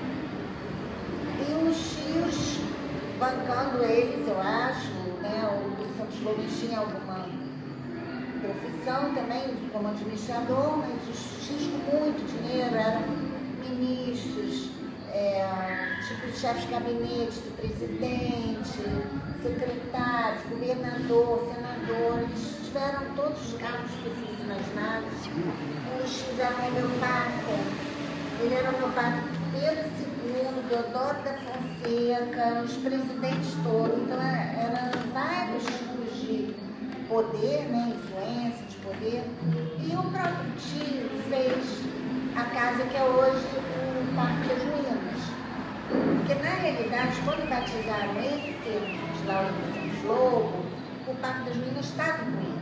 A casa dela. A festa, né, que a Jane foi lá. A casa dela era. Essa casa é maravilhosa, mas a casa dela era 1000 vezes mais maravilhosa que essa. Mas o Pascoal Carlos Magno, que era muito amigo dela, também morador de Santa Teresa, importante, ele pediu para botar o nome dela, justamente por causa desse apagamento dessas mulheres todas. E botaram. Mas por que Pascoal Carlos Magno e vários moradores de Santa Teresa insistiram tanto? Fernando Dondoca, com seus cachorrinhos, seus Krasner, tinha 2 motoristas, Casa Petrópolis, apartamento em Paris, fazia salão em Paris também. Não foi por isso, foi muito mais pela postura dela, bastante inovadora, em relação a mecenato de artistas. Então a casa dela tinha quadros dela, o leque dela de desse tamanho, pretas, toda aquela coisa esquerece, móveis. Quando vieram os reis da Bélgica, ela pegou os móveis dela, botou no Palácio Guanabara para fazer. Eram móveis de reis, realmente, né, para fazer entourage desses reis. Mas ela tinha uma parede dos que não era combinado. Ela dizia, eu tenho que comprar essa obra, porque fulano está precisando, porque eu preciso dar uma força, porque o Pascoal Carlos Magno pediu. Então, ela tinha vários espaços dentro da sua própria coleção para essas pessoas que ela achava que tinha que dar suporte. Bastante acadêmicos, né? A Augusta até brinca, né? Assim, ela tinha um gosto ainda bastante acadêmico, né? Ela veio de outro século, diferente da Beatriz, que se frequentava e tinha, né? Também a Paris trouxe o que era moderno na França e anti-acadêmico. A Laurinda ainda não, mas dando muito suporte. Então, por exemplo, ela com a Olga Penteado, em São Paulo, elas se organizaram para arrumar um dinheiro para quem? Vila Lobos e para a França. E ele conseguiu, a partir dali, ser conhecido no mundo inteiro, porque ela também mexia os pauzinhos lá na França. E foi pedido de Pascoal. E do jeito que ela fez com Vila Lobos, ela fez com muitas pessoas. Então, essa postura mecenas já valeria a homenagem. Mas, olhando melhor, nesse partido que o Rafa falou aqui, quem está lá nos congressos feministas, pioneiros, sufragistas, 100% dessas ocorrências está lá ainda junto. Então, ela emprestava o prestígio enorme dela. Então, no que parecia que Laurinda Caro era a imprensa.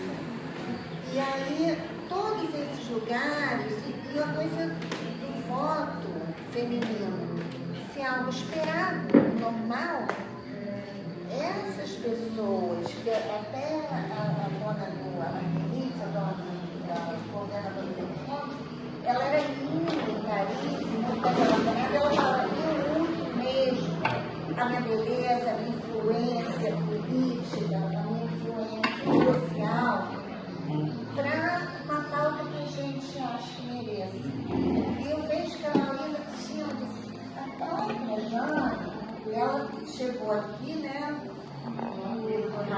Ela vê a cidade, mas ela vai para a Argentina. Em Buenos Aires, ela não tem tanto sucesso. Alguma coisa eu não consegui descobrir exatamente. Eu acho que não teve uma Cicerone lá. Alguém tão modernosa, alguém que possa, da cidade, da terra, falar, não, essa mulher sufragista, poetisa, que se divorciou na França, eu ponho esse legal aqui, eu estou junto com ela.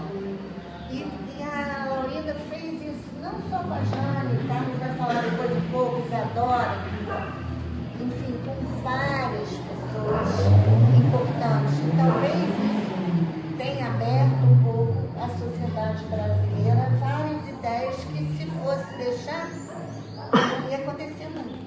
Então, assim, um agradecimento enorme, né? Se tiver espírito, eles estão por aqui, porque de influenciar todo o nosso mundo para a gente estar onde está. E aí vou passar para o Carlos, vai lá. Eu queria colocar na fala do meu colega ali, que é muito legal como essas pesquisas estão abrindo redes de outras mulheres. É impressionante isso, porque ao mesmo tempo a primeira percepção que a gente tem, essa pessoa era muito singular, de fato, foram singulares. Mas você não soube louca, mas quer dizer, ela não estava sozinha. Você vai vendo que são fenômenos coletivos e que acontecia muito mais coisa do que a gente acha que acontecia, né? Eu falo isso E a gente deixa surpreender, né? Eu não conhecia a Beatriz, eu conheci agora e é impressionante. A Aurora também, nossa, impressionante. Eu lembrei eu lembrei da Ercília Cobra, que também hoje considerada uma literatura modernista, escreveu sobre prostituição, virgindade e lúcio e antigênica nos anos 20. Quer dizer, tem muito, né? Eu fiz um tópicos do Alma Rio, né? Eu criei um tópicos que encerrou agora e que teve um resultado muito legal sobre mulheres, arte e literatura, do século XIX e XX, no Brasil. E aí eu falei com os alunos, ó, cada um tem que ler uma obra e fazer um trabalho. E eles trouxeram personagens que eu também não conhecia. Eles vão trocando, então tem muita coisa pra gente conhecer. E essas mulheres conhecidas, né, elas abrem essas portas pra gente conhecer esse mundo. Fica uma pergunta na minha cabeça. Será que daqui a 100 anos alguém vai fazer uma mesa redonda para discutir sobre as mulheres desse tempo? Tem um mundo mais.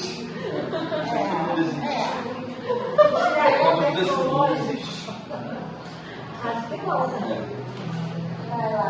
Bom, meu nome é Carlos, eu acho que alguém já me conhece aqui, já estava aqui há pouco tempo, já. Fala mais alto um pouquinho. Minha garganta está horrível desde ontem, então perdão se for um pouco baixo. Está horrível, essa mudança de tempo. Bom, em primeiro lugar, o tema da mesa é bem interessante porque a maioria dos casos eu não conhecia, isso para mim é uma coisa bem interessante. Eu conheço a Laurinda, cara, claro, mas a Nice, claro, também, mas a fundo eu não conheço ela. Foi até por causa da Nice, foi até feito com a Isabela de início. Antes eu desculpei, não me apresentei, eu sou crítico, sou mestrando em literatura, doutorado em arte também, mas eu não conhecia, digamos assim, Nise e Laurinda. Eu fiquei procurando qual era a ligação entre as duas, física mesmo, porque a Isabela falou agora da Laurinda, é interessante que você falou de uma passagem, digamos assim, mais política e pública dela, né? E claro, tem as festas dos salões, tem os saraus, tem, enfim, as festas, aquela parte mais noturna dela, digamos assim. E eu fui pesquisar, digamos assim, de início, falei, não, mas a Nise e a Laurinda, qual é a ligação entre elas? Enfim, são intelectuais, são, entre aspas, contemporâneas também, né? Apesar de uma estar na década de 30 presa, praticamente, e a outra ainda está fazendo mecenas ainda, trabalhando com arte, vários intelectuais. Isso também foi uma coisa bem curiosa. Mas só são da década de 50 que são praticamente que elas se cruzam. Década de 50, 60, um pouquinho, elas acabam se cruzando um pouquinho. E nisso tudo, eu acho que, enfim, tanto a Nilce como a Laurinda, aparece no meio disso tudo uma terceira personagem que sempre me atraiu, digamos que foi a Isadora Duncan. É uma personagem, enfim, uma dançarina, para quem não conhece, uma dançarina que ela cria praticamente a dança moderna. Ela rompe coisas, rompe com os novos, se não me engano. Aí depois consegue trabalho na França, ela é comunista. Ela é interessante até do ponto de vista que ela tem sido revisitada agora, os estudos de gênero, até, sobre, enfim, qual é a sexualidade dela, eles estão revendo. Porque ela, enfim, bom, é comunista, isso sempre foi considerado. Mas os estudos de gênero, digamos assim, das últimas, digamos, décadas, têm revisto desse ponto de vista dela, sexualidade, etc., quem era essa personagem, todo. Mas enfim, ela pega, sai dos Estados Unidos, vai para a Europa, abre algumas academias para ajudar, digamos, pobres mesmo a dançar, enfim, introduzir o método de dança moderna dela. Ela chega na União Soviética, enfim, e se ferra, de certa maneira, direto. Enfim, não é aquele sonho, não recebe nenhum apoio total. Enfim, ela chega, digamos, a pensar que a União Soviética é socialismo, naquela época não vai poder ajudar, mas não, enfim, ela não recebe nada. Acaba voltando para Paris, digamos assim, vive durante um bom tempo em Paris, volta, digamos assim, aos Estados Unidos, algumas passagens também, nesse circuito, digamos. Continua tentando expandir o método dela, mas isso vai variando conforme local a local, de alguma maneira. Em alguns locais ela é bem recebida, de outros não. Eu acho. Obrigado. Obrigado. Não é fome, não vejo a apresentação. Tem a sede, né? Não, na minha garganta também não vai muito não.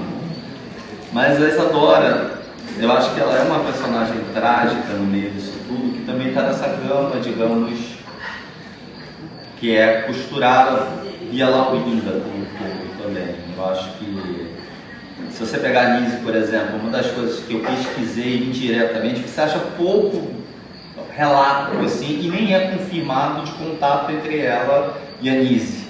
Contato físico mesmo. Você não acha, ou contatos assim que você começa a questionar, enfim, se é verdade mesmo esse contato aqui, se ocorreu mesmo, enfim, como todo, mas apesar de conviverem algumas décadas. Mas o curioso de tudo, e até o diretor aqui do espaço do Boletim, infelizmente, nas fissuras do tempo, enfim, nas heranças do tempo que vão passando, esse foi um dos espaços que recebeu os trabalhos dos alunos que ela fez. Foi um dos primeiros espaços físicos a receber os trabalhos feitos, digamos assim, pelos alunos da Laurinda. Laurinda não, desculpa, da Nise. Alunos não, os pacientes. Os pacientes. Doentes, né? Cara, eu chamo de artista como um todo, de certa maneira. Eu quero gostar pela do paciente, quero gostar pela do paciente, ela estava clientes. Cliente? É. Interessantíssimo, isso eu não sabia. É, porque paciente para ela dizia que os médicos viam os doentes como pessoas passivas, pacientes, que estavam ali esperando chegar ao médico com seu saber para se curá-los. Então, na verdade, não é nada disso. As pessoas melhoram com uma interação do seu como psiquiatra, minha com o meu doente. A gente vai melhorar com essa interação dos dois, a gente contribui no tratamento também. Há uma interação e um tratamento em conjunto, na verdade. Então não existe essa passividade. Já tinha um pouco chamado de. Para paciente, eu já estava de boa. Não é paciente, é cliente. Eles não estão passivos. Os doentes são ativos, não são passivos. Então o diálogo com a paciente, ela não sabe para a paciente e não permitir que ninguém usasse com ela paciente. Não são passivos, eles são ativos. Não, exatamente. E eu achei curioso que esse foi um dos passos, digamos assim, mapeando como um todo, mas deram apoio, enfim, fora, Museu do Inconsciente, isso tudo foi criado por elas, fez essa abertura, deixou o espaço da década de 80 para na verdade, elas viviam universos um pouco diferentes, né? Porque a Laurinda, ela era uma cabeceira, e tal. Já a Nise, ela dizia, eu não sou crítica de arte, eu sou uma psiquiatra. Quem produziu a Nise no mundo das artes, na verdade, foi o crítico Mário Pedrosa. E o Goulart, que era Goulart também, mas principalmente o Mário Pedrosa, que era um crítico de arte importante, conhecido, famoso, que chegou no Museu de Imagens Conscientes, conheceu e descobriu alguns dos clientes da Nise que tinham uma capacidade, né, plástica assim, maravilhosa. Então, ele descobriu, alguns artistas do tempo. E ele disse que a mídia era melhor que o mundo de arte brasileira. Não, eu acho que aqui entra a minha abertura até quando eu falo das fissuras do tempo. A Nise entra na arte através desse viés, diferente da Laurinda, entendeu? Porque o universo da Nise era mais o universo clínico da psiquiatria, e não era das artes plásticas. E eu acho interessante que elas encontram, digamos assim, um certo tempo abstrato. Pelo espaço, pela herança, pela abertura e pelos caminhos abertos que são deixados pela. Não, que isso, eu também acho que seria positivo até. Eu acho que a Laurinda, ela consegue abrir portas e caminhos e trajetórias ali nos anos 50 mesmo, que ela falece. Não me lembro exatamente como que ela falece agora, mas nos anos 50. Nos anos 50 que a Laurinda falece. Nos anos 50. Mas ela deixa uma série, digamos assim, de espaços, de, digamos, gatilhos, estruturas já pensando em artistas seguintes. Se a gente pegar a arte contemporânea já, que é a especialidade até, ela consegue influenciar uma série de artistas que vêm depois. Ela consegue abrir caminho já, criar uma estrutura, digamos, trajetórias, digamos, ou caminhos para quem vem depois. E isso se inclui, digamos assim, quem era da Nise também. Isso é bem legal. Ela abre essa porta inteira, digamos assim, inclui no circuito como um todo. Aí depois, enfim, nos anos 80 a gente consegue colocar escusórios e a outra discussão, mas também se atravessa um pouco disso aqui também. Mas eu acho que a Laurinda, ela consegue de alguma maneira conversar com, enfim, a Nisso com o tempo. Eu acho. não sabia quem era o outro. Se cruzaram. A trajetória das duas se cruzou ali. Mas eles viviam em universos um pouco diferentes. Em campos diferentes. Como a Beatriz, como a Maria Carlos. É uma teia invisível, de Ariadne, né? Uma teia que acaba se cruzando. No fundo, todo mundo se cruza. É uma teia de Ariadne que não tem como prever. Ela fez a pergunta o que a gente vai fazer daqui a 100 anos, não sei se vai transmitir. Enfim, vai estar vivo ainda daqui a 100 anos, daqui a pouco. Não sei se vai ter humanidade, né? Mas é interessante como a gente pensa que Laurinda pós-morte já deixa portas abertas. Já dá para pegar um exemplo já dos anos 50 do que veio depois que ela abriu, os anos seguintes. Enfim, ela deixa portas abertas ali para as gerações seguintes. Há, digamos, ligações ali entre outros artistas contemporâneos, digamos assim, dos anos 60, 70, conhecidos até, enfim, já Clark, outros até, de certa maneira, pós-modernismo, que a Laurinda foi mais ligada ao modernismo, mais pós-modernismo, que a Laurinda, digamos assim, deixou ali já uma porta, um caminho, uma trajetória, ou alguma possibilidade, potencialidade de seguir adiante.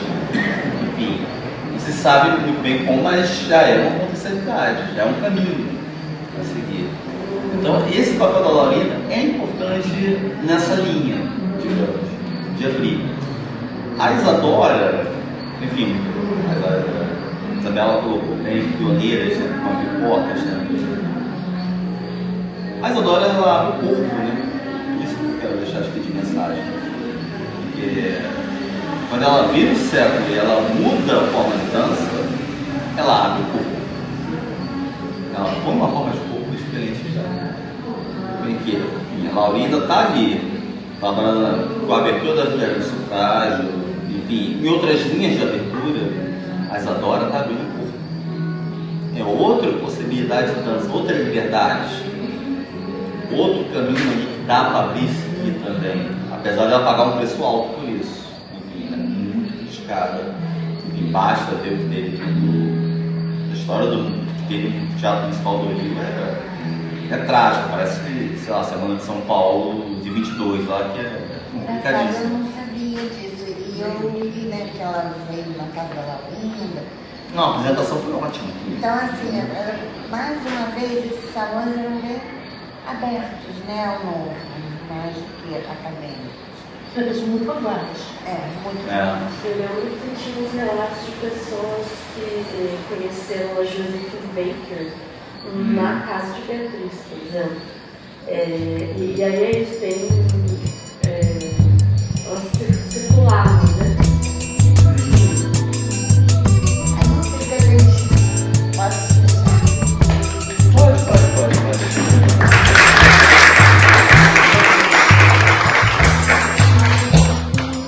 Quer botar alguma coisa aí, que a plateia tá tão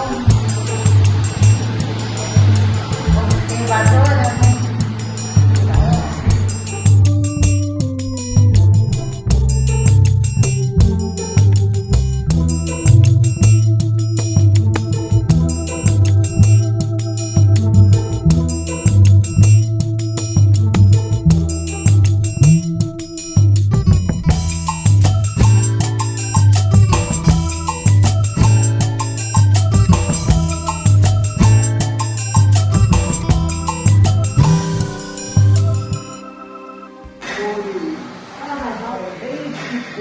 Para mim.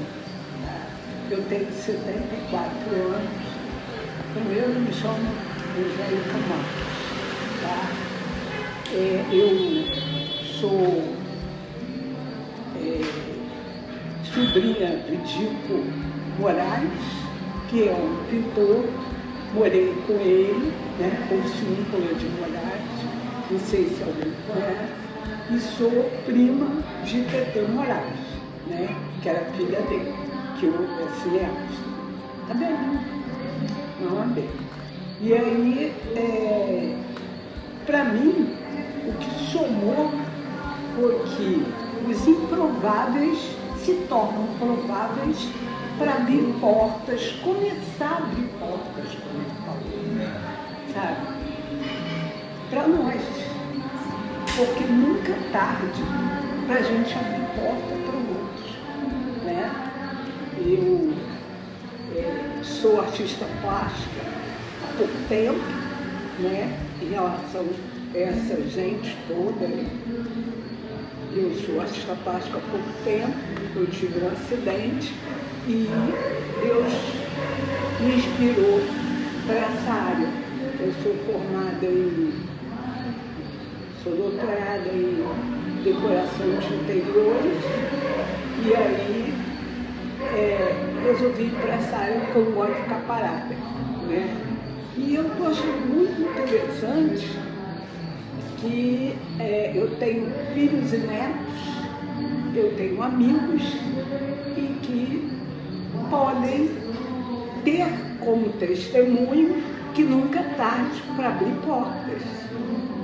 Seja vida complicada ou não, né? A vida pode ser muito complicada para quem tem dinheiro ou não. É uma questão de você ter em si mesmo a questão de abrir portas para o outro. E é isso que eu quero fazer na minha vida, deixar um legado que nunca acaba. De novidade,